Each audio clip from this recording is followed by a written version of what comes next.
It was time to solve the problem of the adulterous wife and her boss. Blake walked through the front door, his body weighed down with fatigue after another grueling day. His hands were blistered and his head ached. He was a construction project manager. His job was to solve problems, but after the problems were solved, he often resorted to carpentry. The house was his sanctuary, his happy place. Once he was inside, however, he realized something was wrong. There was a suitcase standing by the door. Blake froze in place. Then his gaze fell on Susan. She was sitting on the edge of the couch, her posture unusually straight and her expression brighter than it might have been. "Don't worry," Susan chirped, her voice a little too cheerful. "I won't leave you." Blake blinked, his brain trying to catch the gist of what was happening. His silence was reflexive. All of his experience had taught him to keep his mouth shut and listen when things got difficult, and his gut told him that this situation was appropriate. Confused and with a growing sense that something was terribly wrong, he tossed his keys on the side table. "I just wanted to deal with this first," Susan continued as she stood up, her nervous energy pouring out in movements. She smiled, wide, excitedly, but something about it was off, too forced. "This is going to sound, well, bad at first, but I have to tell you." Blake shifted his gaze to the suitcase, and dots began to form in his head that he didn't want to acknowledge. "What's going on?" he asked finally, his voice thick with fatigue and confusion. Susan took a deep breath, as one does before giving good news. "I'm going away for a week," she said, a little impatiently. "With Roger." For a moment, there was silence in the room. Blake stood as if his body had forgotten how to move, how to react. Roger? Her boss? The arrogant asshole who seemed to think everyone else was beneath him? This Roger? "To leave with Roger," said Blake in an even tone, not a question, not a statement. More like a simple summation of the conversation. Susan rushed forward with a mixture of guilt and excitement. I know, it sounds bad at first. Yes, it probably is. I've been dating him for a while now, but that's not the point." She stepped closer, her eyes glowing with an almost childlike delight, as if she were confessing something embarrassing but exciting. "The thing is, I didn't plan this. I mean, it's Roger. He's Roger. You know what he's like. He's so, persuasive, you know? Once he decides he wants something, he gets it." She let out a small, almost breathless laugh. Blake stared at her, trying to figure out what she was saying. She was talking about Roger as if he was a force of nature, something inevitable. And her tone, the way she seemed almost proud, it was unreal. The words echoed in Blake's head, empty and strange. Besides, it seemed like Blake had no importance in this case. "But that's why I'm telling you," she continued, her voice becoming more serious. "I didn't want to keep it from you anymore. I felt so much better when I just told you about it, you know? No more secrets. It's like a weight off my soul, and I didn't want to lie about the trip." She gestured to the suitcase. "Roger and I are going away for a week. Well, he thinks it'll be good for us to really enjoy each other without lurking, you know? Just to be together." Blake opened his mouth, but he had no words. Thoughts whirled through his head, and emotions overwhelmed him. He couldn't understand, couldn't fathom that any of this was real. How Susan could be standing before him, so agitated, so at ease about something that had destroyed the very essence of their marriage. "But don't worry," Susan added quickly, and her face brightened again. "It's only a week. After that, we'll be back to normal. I'll come back to you, Blake. I love you. There's no reason to let this come between us. This," she waved her hands as if to dismiss the whole situation, "is just a thing, just a blip. Roger just wanted me. And now that he's gotten me, we'll only be gone for a week and I'll be back. Then we can really focus on us, on building our family." Blake's heart thudded in his chest. There was a ringing in his ears. How could she be so chipper, so bright and happy? She'd talked about her infidelity like it was nothing, like Blake didn't matter.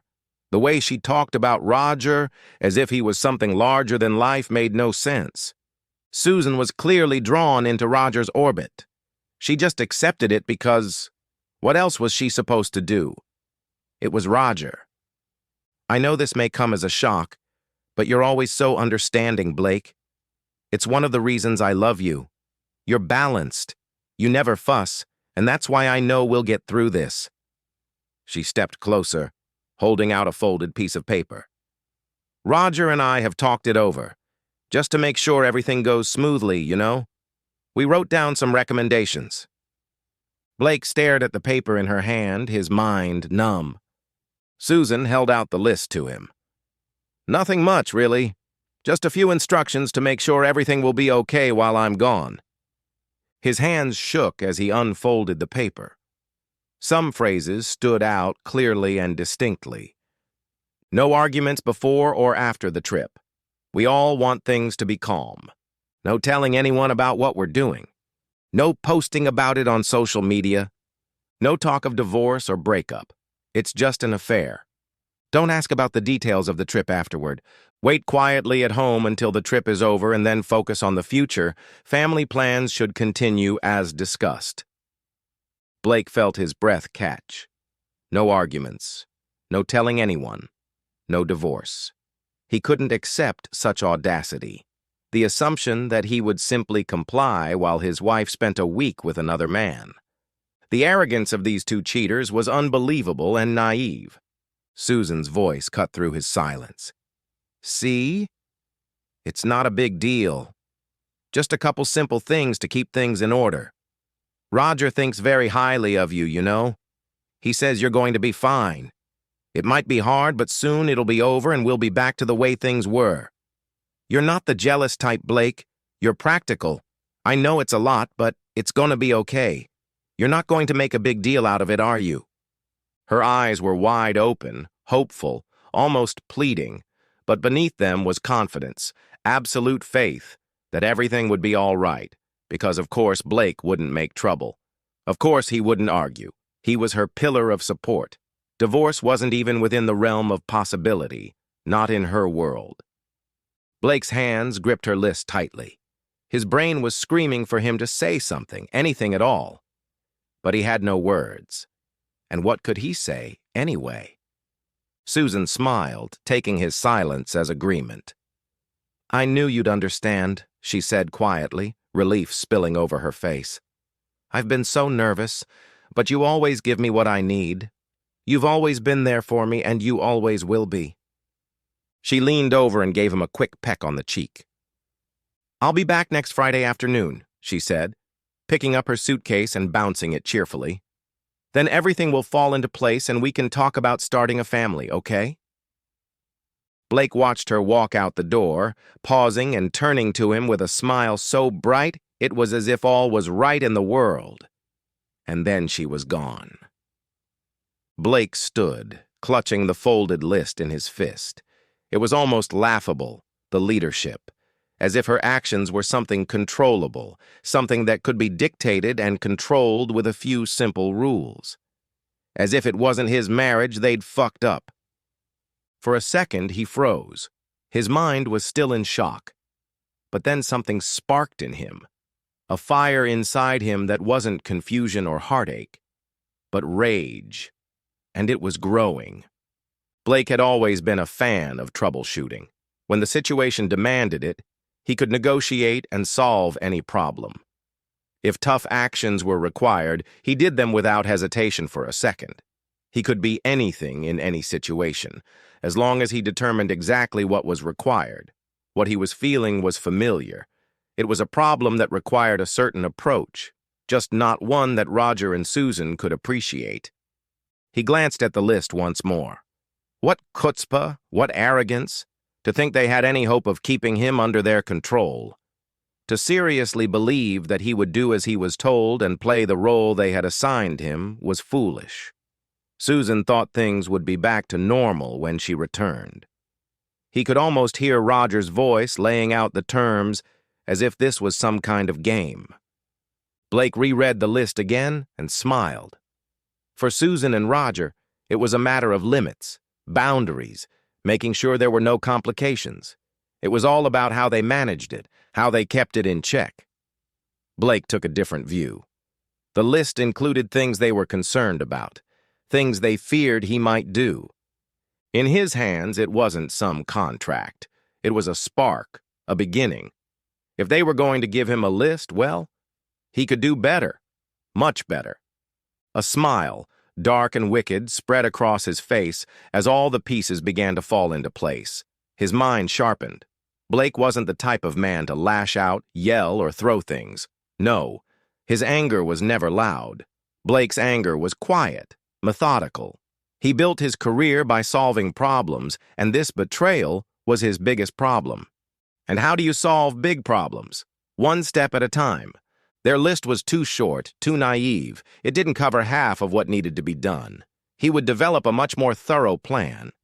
He made his way to the kitchen, slapped their pathetic list on the table, and opening a drawer, pulled out a notepad and pen. He was in the zone. Now his thoughts began to move. He was solving problems. It was time to solve the problem of his adulterous wife and her scraggly boss. He would solve this problem the same way he solved everything, 10 steps ahead. His new list would not be pretty. It would not be short. Blake's new to-do list: freeze all joint accounts. Blake handled all the bills. He always took care of all the finances. He wasn't cruel, but he didn't make it easy on her either. All automatic payments, deposits, and joint accounts would be closed. Her money would remain untouched, and his would remain out of her reach. Change the locks. When she returns, her key will no longer work. This house, their home, no longer belonged to her. She'd made her choice and could knock on Roger's door if she needed a place to stay. She wouldn't find anything here. Sell the house. There were too many memories here, and it wasn't worth keeping any more. He would put the house on the market while she was gone and think no more. By the time Susan returned, the house would no longer be his problem, and neither would she herself. Pack up her things. All of her things would go to the storage unit. He would, of course, carefully box everything up and leave it for her to pick up later. Clothes, knickknacks, photographs, everything that connected her to him would be packed and put away. He would even take all of their furniture with him to start over in a different place. He didn't need any reminders. Gather the evidence. Susan had taken her cell phone with her, but Blake took care of everything about her technology. He bought a new phone with her number and restored it using Susan's cloud account. All of her texts, emails, and photos would end up in his hands. Her phone will stop working with her, but she can deal with it when she gets back. Talk to a lawyer. Divorce wasn't out of the question. That was the ultimate goal. Blake would find the best lawyer in town and handle the paperwork. No separation, no divorce. Think about it. Talk to Roger's wife. They were counting on Blake to keep quiet and keep the peace. But why would he do that? Roger might be used to fate deciding everything, but Blake had no incentive to cooperate. He would be sure to share all the clues he expected to find, since he knew he had to start looking. Focus on the future. After all, this wasn't the end of Blake's life. It was only the end of Susan's place in it. He would leave town and start over somewhere else. He wouldn't waste time being bitter. For now, he would focus on this list. Blake leaned back in his chair, tapping his pen on the paper. It was a good feeling to plan. He wasn't going to beg. He wasn't going to fight for something that was already ruined. No, he was going to take matters into his own hands in a way that neither Susan nor Roger could have envisioned. He was taking his life from people who thought they had the right to step over him. He had his own plan. By the time Susan returned, the world she thought was hers would be long gone. Blake stood in the middle of the empty living room. The house was empty and clean. Everything had been cleaned out. Not just Susan's things, but everything else. Her clothes, shoes, even small trinkets were packed and neatly stacked in one of the two bins outside. His own belongings lay in the other storage room, ready for whatever the next step might be. His buddies had helped him move everything without too many questions. By then, they all knew what had happened, but they stayed out of the way. They just did what needed to be done in exchange for pizza and beer. That was the easy part. Physical work always came easy to Blake. Sweat, muscle, determination, he could handle it. The harder part was keeping a clear head. Over the past few days, he'd been through a whirlwind of emotions, betrayal, rage, disbelief. It all boiled up inside him. He was tense to the max, expecting to explode. But he couldn't. Not yet. Blake took one last look around the house. It was no longer a house, just a shell. The walls were thinner, the air colder. The place had been scrubbed from top to bottom, erased of all traces of their life together. He would never set foot here again, and that thought was right. Now everything was ruined. And then there was the name. That lovely piece of irony was his home. The same one they'd never bothered to put her name on. Susan had lived here, played here, but it had never belonged to her. He grinned bitterly. Perhaps she hadn't even considered it. She'd just assumed that he and Blake would stay here forever. She'd been wrong. His lawyer had been efficient and had clearly drawn up the divorce papers. No drawn-out conversations, no drama. Blake wasn't going to drag things out. The papers were prepared and ready to be filed as soon as she returned. If she came back, he didn't care anymore. Whether she returned to the sold house and empty lot or stayed with Roger forever didn't matter. It was Susan's cell phone that took the most effort. Of course, she had taken it with her when she and Roger left together, but Susan had always been careless with her passwords, trusting Blake with everything. And why shouldn't she? He was only loyal, only a reliable support she took for granted.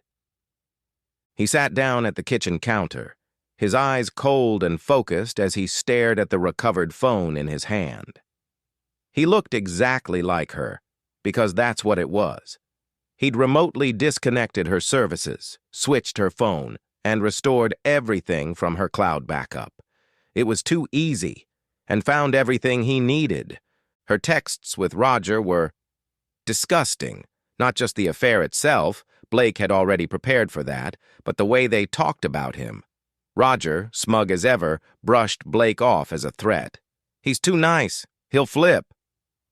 Blake could practically hear the arrogance in the printed words. Susan replied even worse. "He'll be fine. He won't make a fuss. He never does that." He felt bile rising in his throat but swallowed it down. He won't make a fuss. That was exactly how she saw him. Not as a partner, not as a man she respected, but as a doorman.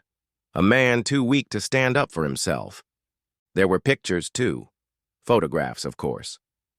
Apparently, Roger liked to take pictures of Susan giving him pleasure and then send them to her. Blake wondered what kind of man could do such a thing. Roger had even sent her emails confirming their trip, gloating about how smart he was. Blake curled his lips in contempt. They were sloppy, arrogant, and they thought they were invincible. Altogether, the reports, the photos, all the evidence of the affair made a pretty good presentation.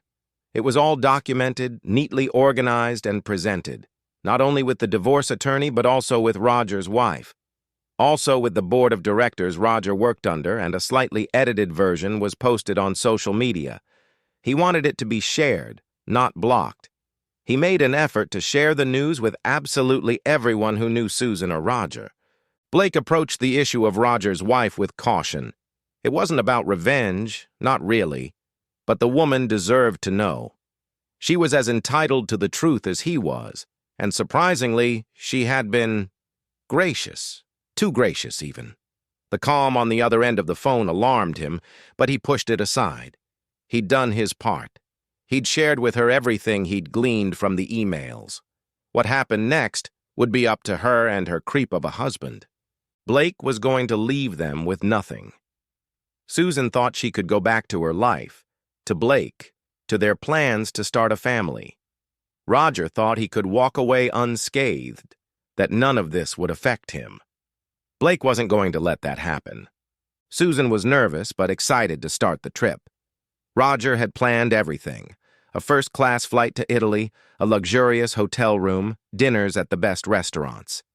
He enthralled her with the grandiose journey. For a while, it intoxicated her.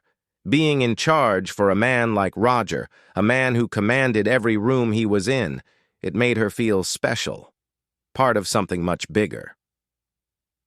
The first night they checked into the hotel, everything seemed perfect. Roger had arranged for champagne to be waiting for them in their room, and they spent the evening in bed, laughing, touching glasses.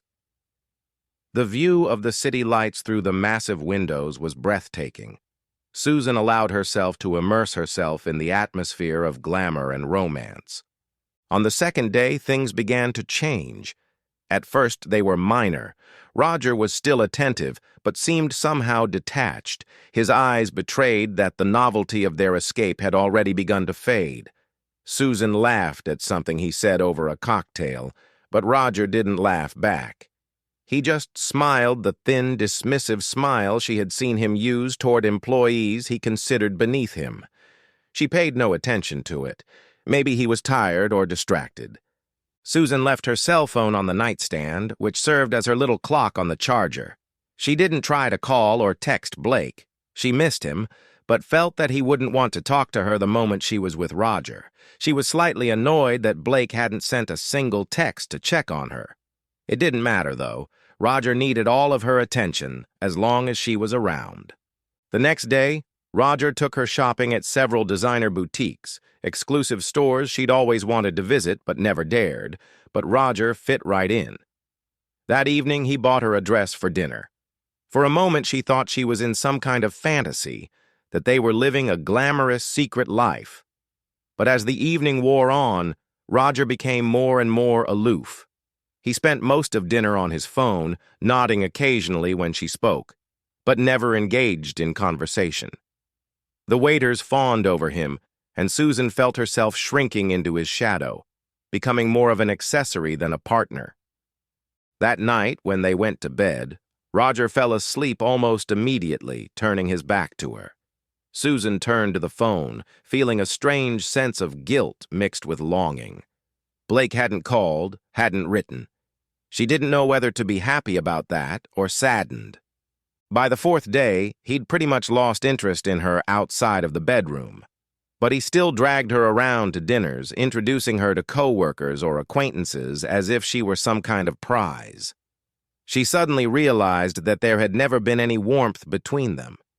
She had never been more than a toy to him, just another pretty face to show off, another notch on his bedpost. He barely spoke to her outside of meals, and when they were in the room, he either used her or just ignored her.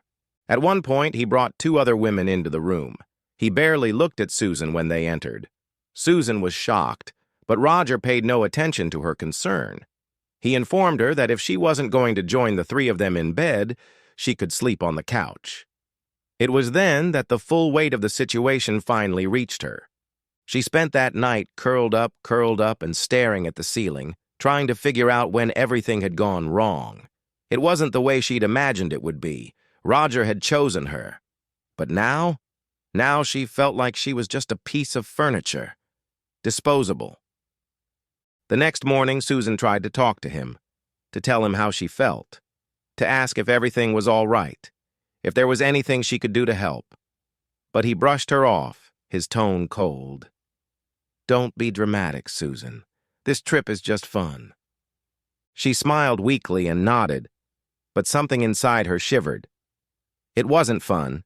It wasn't exciting anymore. She missed Blake and the stability of her real life. Blake looked at her like she was the center of his world. Roger, on the other hand, made her feel like nothing more than a secondary person. On the 6th day, things became real. He didn't care about her, and he never had. He cared about how she looked in his hand, the sex, his control over her. But Susan herself was just another thing for him to use. In that moment, she realized how foolish she had been to think that this week would be something magical, something meaningful. She was just a distraction for this man. On the last night, Susan reached for the phone, intending to call Blake and see how he was doing. But when she looked at the phone, something was wrong. The time was showing, but there was no service or notifications. She hadn't gotten a single text message from Blake. No missed calls, no messages. She had assumed that Blake would be waiting for her, that he would know everything would be okay when she got home. Now she wasn't so sure. Why hadn't he called? Just once? She tried calling him from the hotel phone, but for some reason it wouldn't connect to Blake's number. The drive back brought relief. Susan couldn't wait to leave. The luxury, the glitz, it all seemed so fake, so empty. The glitter was gone, and she wanted to go home. She missed Blake. She missed his warmth, his kindness, his stability. She missed the way he always made her feel safe. Susan stared out the window with a heavy heart as the plane descended. She felt ashamed and embarrassed that she had allowed herself to immerse herself in Roger's world. Now the fantasy was shattered. All that was left was a feeling of emptiness. Roger was nothing but a selfish and cold man who had used her. Susan realized that she understood what it was like to be a cheater. She had become that for Roger. She began to cry silently. All she wanted was to be in Blake's arms again, to be back where everything made sense.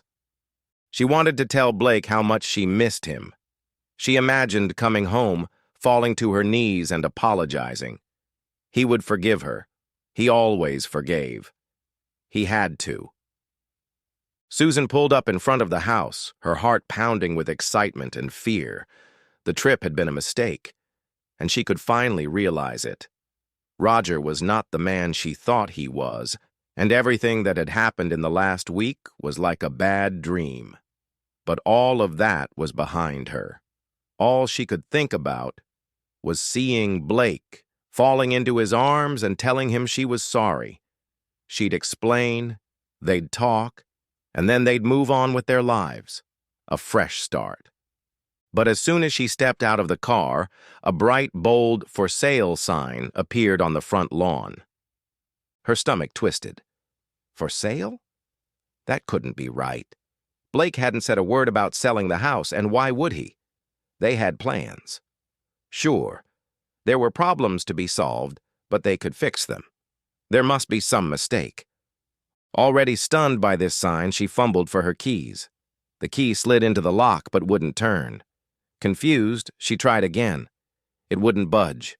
She tried jerking it, pulling it out and putting it back in, but still nothing worked. Why wasn't it working? "Blake?" she called out, knocking more insistently on the door. "Blake, are you in there? It's me." There was no response. Her voice echoed on the other side of the door. Susan's heart raced as she went to the window and peered inside. The house was empty. There was absolutely nothing in it. No furniture, no pictures, no sign that anyone lived here. "Blake," she whispered. This wasn't some big misunderstanding. Something was very wrong. She reached for the phone and dialed Blake's number. The screen came to life, but everything was wrong. The phone wasn't connecting. An error message popped up on the screen. No service. Susan was stunned. She flipped through the settings to check the signal. Nothing. It was as if the phone had been disconnected. Then she tried to call her parents, but the same error popped up. She had absolutely no way of contacting anyone. What was this mess? She got back in the car, started the engine, and shook her hands. Blake will explain everything, she thought. He wouldn't just leave. The drive to her parents' house passed like a blur as she tried to find an explanation where Blake would make things right. Maybe there had been some kind of mistake with the house. Maybe Blake was away on work and forgot to tell her. Maybe. Pulling up to her parents' house, she barely had time to turn off the engine before she rushed to the front door. Her mother opened it before she could knock, her face tense with worry. "Susan," the mother said in a strained voice, "where have you been?" We've been trying to reach you." Susan swallowed hard. "My phone. There's something wrong with it. I can't call anyone. What's going on, Mom?" "Blake, he changed the locks. The house is empty. What's going on?" Her mother sighed heavily and stepped aside to let Susan in. "You'd better sit down." "I don't want to sit down. I want to know what's going on." Susan's voice cracked as panic overwhelmed her. "Why can't I get through to Blake? Why is our house in foreclosure?" Her father entered the room. A quiet sadness read on his face. "Blake is gone, Susan. He's out of town. The house is for sale. Your things are in storage." Those words hit her chest like a sledgehammer, and she found it hard to breathe. Gone? Her mind struggled to grasp what she was being told. Blake had left? Put the house up for sale? Why hadn't he told her? Why hadn't he called? "What do you mean he's gone?" Susan's voice trembled, her heart pounding in her ears. "He couldn't just leave me. He couldn't. He loves me." Her parents exchanged glances that only increased her anxiety. Her mother crouched down beside her and placed a reassuring hand on her arm. "Susan, he's not coming back. Blake called us a couple days ago and told us that you left with someone else and that he was done. He put your things in storage and put the house up for sale. He filed for divorce." Susan blinked, trying to comprehend what was being said. It couldn't be true. A divorce? Number Blake wouldn't. He couldn't. He loved her. They had to make things right. She made a mistake, but they could fix it. He couldn't just, walk away. "Did he say it was over?" she asked in a barely audible whisper. "Just like that?" Her father nodded solemnly. "He said you knew what you were getting into when you left with that man, that it was your choice, and now it's his." Susan stared at him.